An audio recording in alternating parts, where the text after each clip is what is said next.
Good afternoon, everyone, and welcome back. This is Daily Trading Analysis with a quick market update for today, November 7th. Today is Thursday, the day after the election, and it's also FOMC day. I would like to do a quick review of the market because today we are also pushing higher. And tomorrow I won't be able to do the video. I will be joining you on Saturday with the weekly recap, covering also the FOMC and interest rate decision, which is expecting the Fed to reduce by 0.25. And I will also covering the consumer sentiment. So until the weekly recap today, I just wanted to just provide you a real quick review of the market, the price action, and some interesting movements in other parts of the market that are basically aligned with a global push and global growth of the economy. So first, initial jobless claims came in flat, 221, and continued jobless claims came basically as expected, so no news there. In terms of non-farm productivity preliminary for Q3, we are basically a little bit higher than the 2.1 on the previous one, but a little bit below the consensus, so nothing new there. The big news today, it's basically the 15-year and the 30-year mortgage auction. They are still pushing higher a bit, and also the FOMC and the press conference. Everyone is expecting this reduction of 25 basis points from 5 to 475. So the interesting thing, the critical thing is not going to be the decision per se. It's going to be the conference. So watch the conference, watch Jerome Powell. It's going to be super volatile because right now, Trump being president next year is going to affect how the Fed moves, the interest rate paths moving forward. So be really careful on that. That being said, let's move towards the price action. This is the NQ continuous chart. And basically, as you can see, we have all the movement, all the higher lows that we got since August. And I have here the volume profile that I didn't show since a couple of months, but I've been following the volume in this move higher. We were consolidating here below the daily and the weekly fair value gaps, and then Trump won the elections and we just pushed like almost 5%, almost 60% to the new all-time highs, which are at 21,200. So in the 1 hour chart, we could see I have these pivots since basically since July. This was the all-time highs. We dumped and we established these kind of rejections right here and in the 1 hour inverse fair value gap. So all these levels were pretty critical for me today. The most higher one being 21,029. And today we are just continuing yesterday's rip-off. Basically, this is the move. I'm going to change to the December contract because basically I did a trade taking advantage of the momentum that basically is continuing from yesterday. We are just pushing and pushing and pushing, and every single pullback is being bought up. Yesterday we had 32,000 open interest in the ES and 8,000 in the NQ. That means a lot of open positions in the long side because we basically accumulated yesterday and everyone was buying all these dips. On the ES, we had the cumulative delta being positive right here. So higher time frame, big investors and big money was buying this dip. And I was quite sure today that we were going to push higher, not without volatility, not without choppy price action, but let me explain you basically how I approach today's London Open, because in this London Open, basically at 3 p.m. This was the London Open, we got this buy side liquidity and we were just ranging. And at some point we pushed higher and we continue. At this point, I was super bullish. but I was expecting some kind of adjustment, perhaps some kind of pullback towards 20,900 or things like that, something like this, like yesterday we did like that. And I was really expecting that, but based on the fact that we didn't have any pullback, I was expecting that, but I was ready to just jump on the first bullish signature that was an A plus setup. And this right here was an A plus setup. The first candle taking the buy side liquidity, breaking the pivot. This is market structure change, and we have the following. Let me just put everything that I was in. This is a bullish order block, and let me show you this confluence, because basically we had this candle and the consequent encroachment discount level was right here on the green area.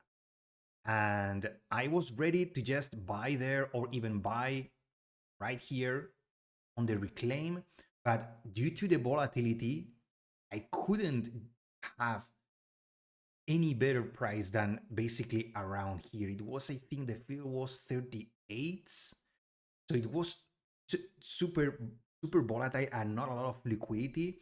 But I was certain that the setup was pretty good.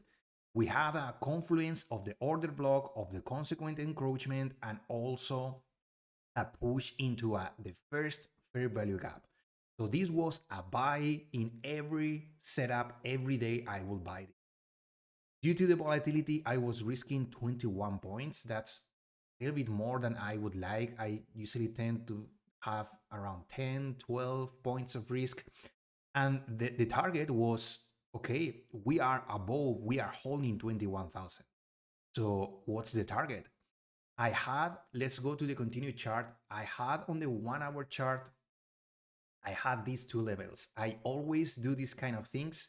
I have the orange big line on the all-time highs, and I have an orange dust line in the last close of those levels. So this range in between, it's basically a rejection, or in the other case, a buy up.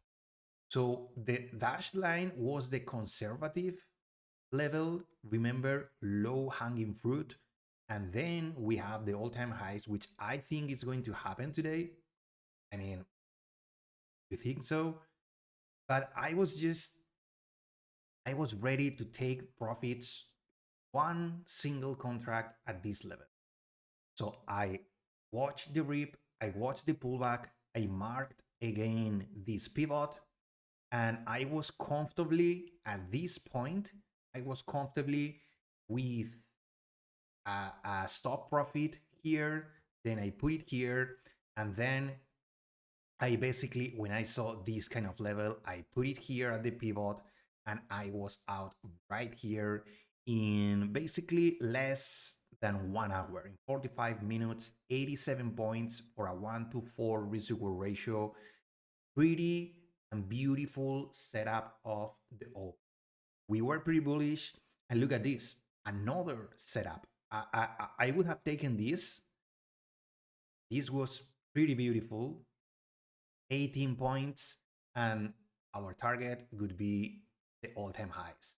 That would be 120 points, either with a micro, 2 micros, 3 micros, one single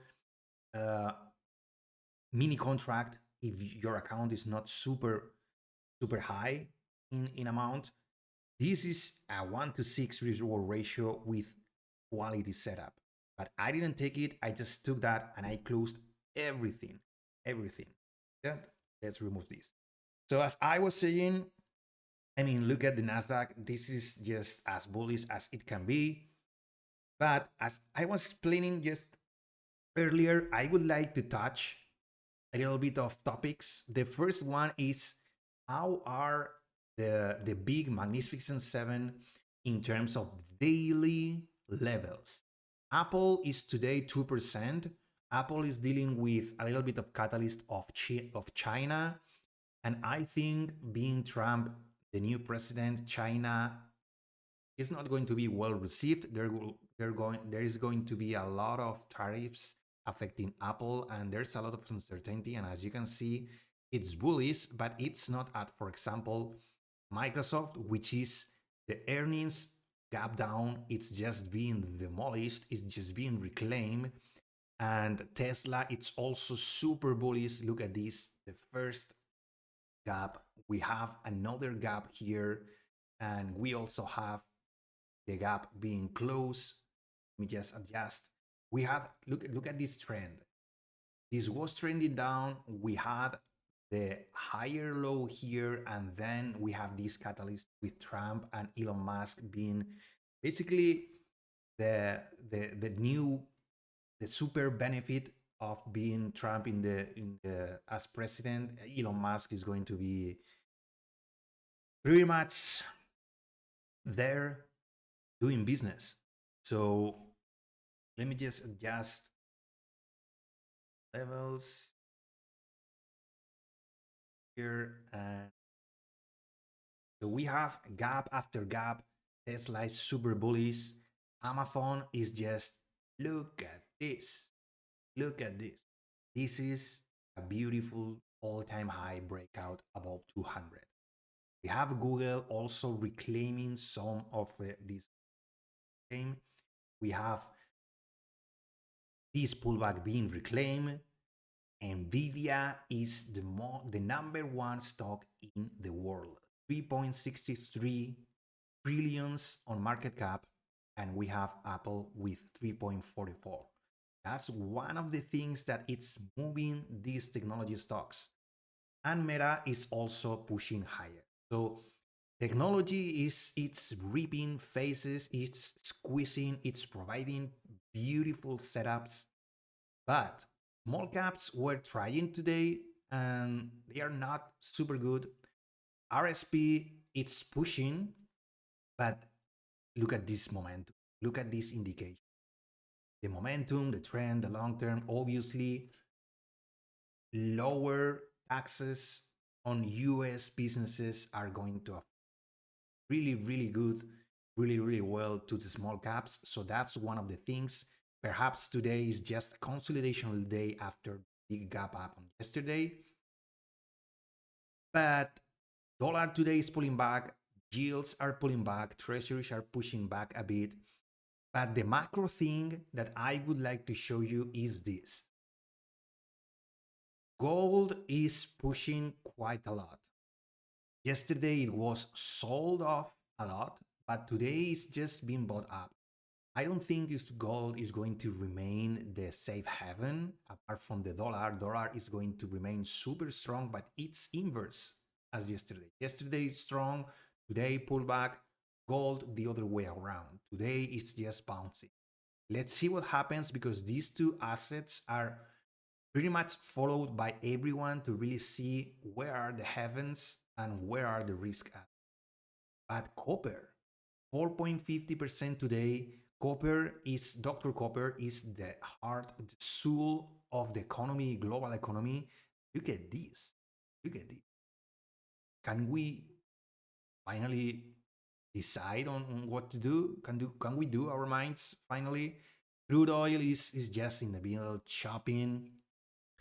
And that's all. Banks are pulling back a little bit today. Yesterday everything was ripping. And today the Nasdaq is pushing quite strong. We are going most probably to see all-time highs about 21,200. That's pretty hype. So my strategy towards the end of the year is trying to find what is the trend in the macro level and what are going to be the risk in this market. Right now, technology is booming. I think AI and crypto are going to be the focus for Trump. So, and also small caps. So I think if dollar continues pushing, if gold remains chopping and consolidating, I think towards the end of the year, we can see a bigger push of the Nasdaq. Certainly, there's a lot of volume coming in, a lot of flows. Just let me show you. There's a lot of flows, as you can see on the ES, and also a lot of flows on the Nasdaq in terms of advanced decliners. They are pushing and consolidating. So expect this kind of push with Trump as being as that's more or less what I wanted to share with you. Remember, today is FOMC. I'm not going to cover today nor tomorrow. I will cover everything on this Saturday's weekly recap. So stay tuned to that. And that's all from my side. As always, thank you for your time. If you found this video useful, please give it a like, subscribe to the channel because I upload videos like this one every single day for market forecasts, market updates, and market recaps. I appreciate your time as always. Remember that the trading day is not over yet. If I were you, I would see, I would watch this level right here because I think towards the afternoon is going to pull back a bit, hunt some sell stops, and then rip faces towards the all. I think these levels are pretty good. This is sell side liquidity, and this is basically one point that they might manipulate into the big rip for the close. So that's my idea. Stay safe, everyone, and see you tomorrow.